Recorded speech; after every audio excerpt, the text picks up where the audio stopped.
मध्य प्रदेश की शिवराज सरकार ने मंगलवार को अपने चौथे कार्यकाल का पहला पेपरलेस 2,41,375 करोड़ रुपए का बजट पेश किया। बजट आत्मनिर्भर मध्य प्रदेश पर फोकस रहा है।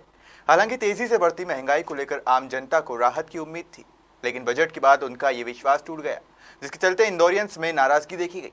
वहीं प्रदेश में 4,000 आरक्षकों की भर्ती पर कुछ अभिभावक जरूर खुश नजर आए। आइए जानते हैं शिवराज सरकार के बजट को लेकर इंदौर वासियों ने क्या कहा। देखते हैं आप बजट को। बजट वैसे ठीक है, लेकिन क्या है कि जैसे महंगाई है, आप अभी लेने जाते हो पेट्रोल या डीजल का मान लो इस चीज़ को, तो 100 रुपये आम आदमी जो रहता है मजदूरी करने वाला, उसकी पैकिंग में फर्क पड़ा है। क्योंकि बहुत चीज़ होती है कि 100 रुपये में एक ज़माने में पहले 2 किलो तेल आ जाता था, वो चीज़ लेके सोचना चाहिए सरकार को, क्योंकि सरकार उस गरीबों को लेके चले, ऐसा करना चाहिए। बाकी क्या है कि और ये जो अपना सोयाबीन का तेल हुआ, पहले 1200 का तेल चला था डब्बा, इस चीज़ को लेकर 1700-1800 का हो गया है। ये सब चीज़ को गैस सिलेंडर हो गया है, पहले कितने 500-600 रुपये का था, 450 का था, अब हो गया 800 रुपये का। मतलब सरकार को इतना करना चाहिए कि आम आदमी कम से कम जी सके, कम से कम आदमी को इतना तो लगे कि कम से कम कोई चीज़ का आदमी पैकिंग भी रखे, आगे जाके उसको भविष्य में काम आए। ऐसा नहीं है कि आदमी कमा के खाए वो ये करे। अच्छा, सरकार को इस ओर ध्यान देना था, इसमें वेट वगैरह कम करना था आपका क्या? हाँ, करना चाहिए ना, क्योंकि आज आदमी अगर कोई बच्चा अभी ऐसा हालत चल रही है कि बच्चों के सब घर बैठे हैं, पढ़ाई का देखो आप इसमें हर बच्चे घर बैठे हैं, पढ़ाई नहीं हो रही है सही साथ। अब आदमी कैसा क्या करेगा? बच्चे का अगर दिमाग ऑनलाइन, चलो ठीक है ऑनलाइन, जिसके पास पैसा वो ऑनलाइन करवा लेगा, जो नीचे कैटेगरी है, जो गरीब है, वो कैसे कर पाएगा? अपना नाम बताएं। मेरा नाम लक्ष्मण सिंह है। सर, आज मंत्री देवड़ा जी ने, जो वित्त मंत्री देवड़ा जी है, उन्होंने आम बजट पेश किया गया। कैसे देखते हैं आप बजट को और क्या सुविधा आपको मिली है और किसानों के लिए क्या? बजट जो है साहब बहुत ऊर्जावान निकाला है उन्होंने, बहुत इससे। और हमारे जो युवा हैं, जो आरक्षण 4,000 आरक्षकों का जो नियुक्ति करी जाएगी, बहुत ही ऊर्जावान बजट है वो। क्योंकि बहुत सारे बच्चे हमारे जो है वो आरक्षक की भर्ती की तैयारी कर रहे हैं, बरसों से कर रहे हैं वो। तो आज उनका मतलब जोश एक अलग ही रहेगा उनका। क्या है कि आरक्षक जब नए लड़के आएंगे तो कुछ करने की कोशिश करते हैं सर, तो अपराध भी बढ़ रहे हैं, तो उनकी नियुक्ति समझ लो अपराध को ख़त्म करने में एक बहुत बड़ा रोल अदा करेगी। बजट बहुत अच्छा है सर, सबके लिए बजट है। ग्रामीण क्षेत्रों में पानी पहुँचे, अपन तो सोचते हैं पीने का पानी बहुत ज़रूरी है साहब, उससे हमारी बहन बेटियों को हर लम्हे में जो है दूर दूर जाना पड़ता है और पानी सही नहीं मिलता, तो वो उनको बहुत लाभ होएगा। तो ये काम बहुत अच्छा करा सर, लेकिन इस काम से ये जो बजट बनाया है, इन लोगों ने समझ लो एक बहुत बड़ा यज्ञ जैसा काम कर दिया है। अपना पैसे दे दीजिए सर। विजय सिंह, 56 दुकान, जानिया अड्डा। हाँ जी। हुआ है राज्य सरकार से, तो आम लोगों के लिए क्या फायदेमंद है और उद्योगपतियों के लिए? सर, हमारा जो देखा हमने बजट, उसमें ये देखा गया है कि पेट्रोल डीजल जो एक मेन मूलभूत सुविधा रहती ज़रूरत, उसके अंदर अपने एमपी में सबसे ज़्यादा हाई रेट है और वही गुजरात, महाराष्ट्र, इन लोगों में कम है। तो उनके यहाँ वो जो फ़र्क पड़ा है वो उस पर सरकार को ध्यान देना चाहिए। दूसरा, एक आईटी इंडस्ट्रीज अपने यहाँ इंदौर में बहुत अच्छा स्कोप है, उसको लेकर सरकार को कुछ न कुछ नई व्यवस्थाएं देना चाहिए, ताकि आज जैसे महाराष्ट्र में पुणे है, बेंगलोर है, इस टाइप के जो दूसरे जगह आईटी इंडस्ट्रियाँ हैं, क्योंकि आईटी इंडस्ट्रीज में ही सैलरी ज़्यादा है और उनकी परचेसिंग पावर भी अपने यहाँ से आम आदमी से ज़्यादा है। तो इस और कुछ न कुछ अच्छा कदम बढ़ाने का प्रयास करना चाहिए, जिससे कि गवर्नमेंट को रेवेन्यू भी मिले और अपने यहाँ पॉपुलेशन का जो एरिया है वो भी डेवलप हो, बढ़ा। और उद्योगों के लिए तो एमएसएमई से रिलेटेड कुछ जो स्कीमें हैं उनको थोड़ा सा लिबरलाइज करना चाहिए, जिससे कि उद्योग बढ़ाने में उद्योगपति हिचकिचाए नहीं, उसको इजी गोइंग में काम हो सके। आपका नाम? मैं नवीन धूत, एसोसिएशन ऑफ इंडस्ट्री से सह संपादक। आज राज्य सरकार ने 2,41,000 करोड़ का बजट पेश किया, जिसमें से करीब करीब 1,440 करोड़ रुपए इंडस्ट्रीज के लिए रखे गए। इसके अंदर मेनली सरकार का फोकस जो है वो क्लस्टर डेवलपमेंट के अंदर रहा, और वो सही भी है, क्योंकि क्लस्टर डेवलपमेंट के अंदर क्या नंबर ऑफ इंडस्ट्रीज एक साथ आती है। जब ज़्यादा इंडस्ट्रीज एक साथ आएंगी तो बिजनेस डेफिनेटली ग्रो करेगा, सरकार को जीएसटी का उसमें फायदा होगा, रोजगार बढ़ेगा, बिजनेस का जो चेन है वो चेन कंप्लीट होकर इकोनॉमी को स्ट्रेंथ मिलेगी, इकोनॉमी स्ट्रांग बनेगी। सरकार ने नए स्टार्टअप के लिए 30 दिन का सारे एनओसीज का प्रावधान रखा है।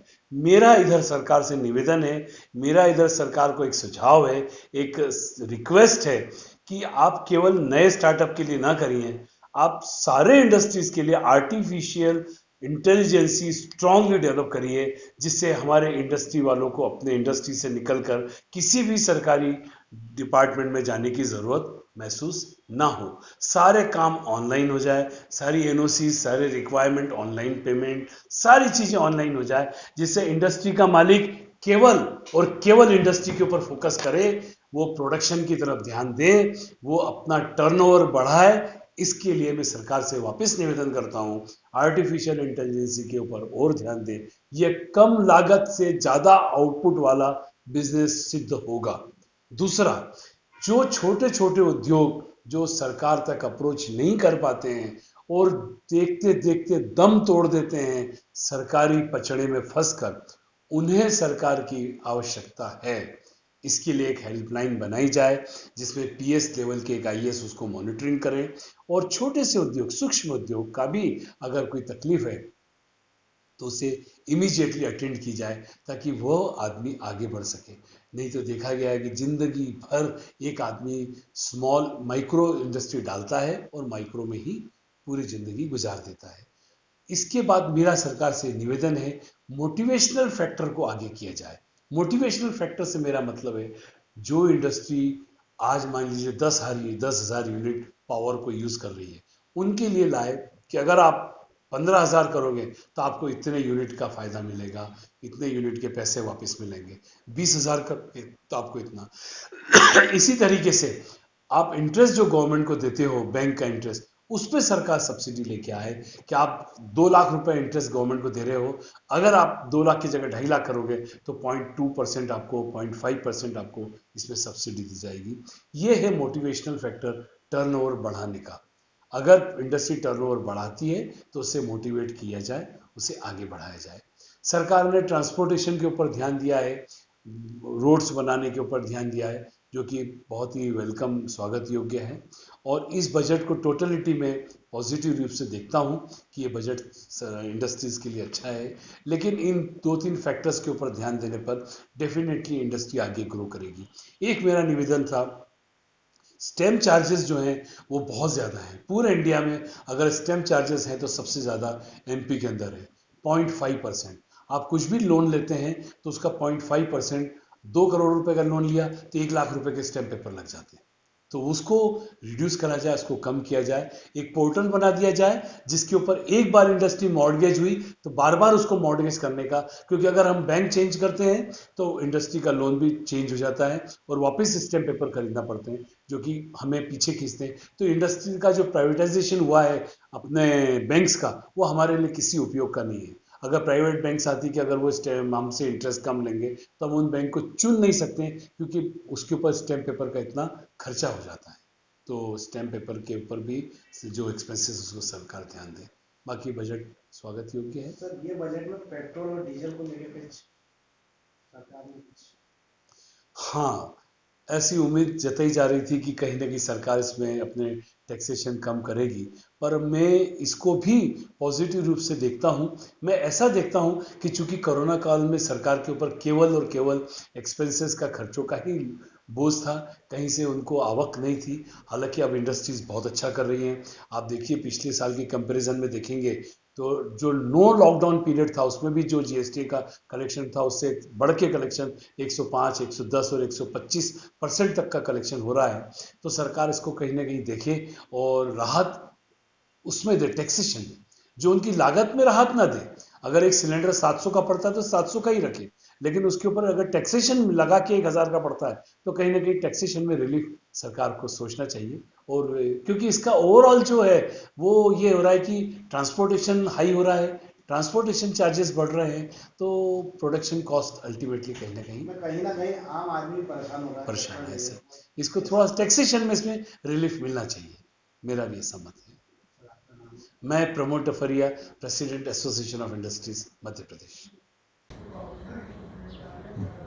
आज मध्य प्रदेश का बजट विधानसभा के अंदर पेश हुआ और जो मोदी जी का सपना है भारत निर्माण, तो वास्तव में इस बजट के द्वारा भारत निर्माण और मध्य प्रदेश आत्मनिर्भर विकसित मध्य प्रदेश बने, उसके लिए एक मील का पत्थर साबित होगा, क्योंकि इस बजट में हर वर्ग का ध्यान रखा गया है। अगर हम किसानों की बात करें तो किसानों के लिए जो 0% ब्याज की व्यवस्था थी, जो बीच में समाप्त कर दी गई थी, वो वापस चालू की गई है। सिंचाई का रकबा अभी जो 43 लाख हेक्टेयर के अंदर सिंचाई होती थी, उसका लक्ष्य 65 लाख हेक्टेयर का रखा गया है।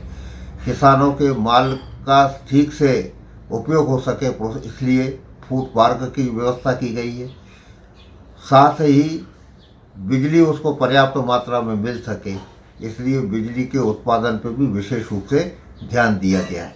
और मैं समझता हूँ कि इसके कारण किसान की संपन्नता बढ़ेगी। वैसे ही महिलाओं का इस बजट में विशेष रूप से ध्यान रखा गया है। जो उनके स्व सहायता समूह है, उसके लिए पर्याप्त बजट का प्रावधान इसके अंदर किया गया है। और किसी भी प्रदेश की प्रगति में स्वास्थ्य सेवाएं ये बहुत महत्वपूर्ण भूमिका निभाती है, इसलिए नए 3 कैंसर हॉस्पिटल बनाने का प्रयोजन इस बजट के अंदर है, जिसमें जबलपुर, भोपाल और इंदौर में ये नए कैंसर हॉस्पिटल बनेंगे। और हमारे यहाँ पे वर्षों से डॉक्टरों की कमी है। ये पहले भी माननीय शिवराज सिंह जी ने कुछ मेडिकल कॉलेज खोले थे, इस बार भी 6 मेडिकल कॉलेजों का प्रावधान इस बजट के अंदर किया गया है, जिससे डॉक्टरों की जो कमी है उसको दूर किया जा सके और स्वास्थ्य सुविधा ये सरलता के साथ में लोगों को उपलब्ध हो सके।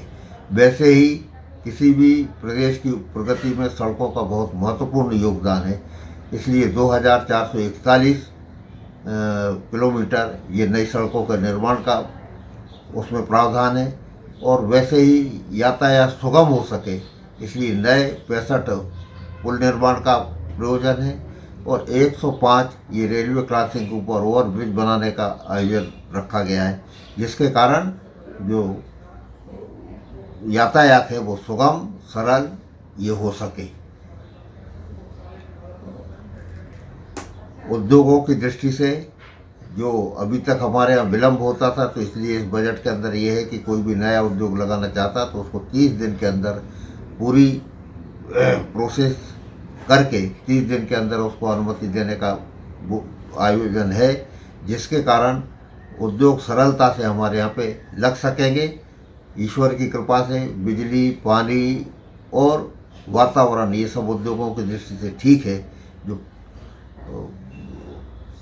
उसमें समय लगता था उसको घटा के मैं समझता हूँ कि उद्योगों को प्रेरित करने के लिए ये बहुत अच्छा प्रयोजन किया गया है।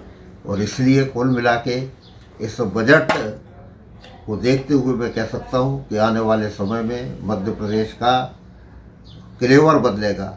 और जो मोदी जी का सपना है भारत निर्माण, शिवराज जी जो प्रदेश की प्रगति के लिए काम कर रहे हैं, उसको सिद्ध करने वाला ये बजट है। मैं इस अच्छे बजट के लिए माननीय मुख्यमंत्री जी को, उनकी कैबिनेट को और मध्य प्रदेश सरकार को बहुत बहुत बधाई देता हूँ, शुभकामनाएं देता हूँ।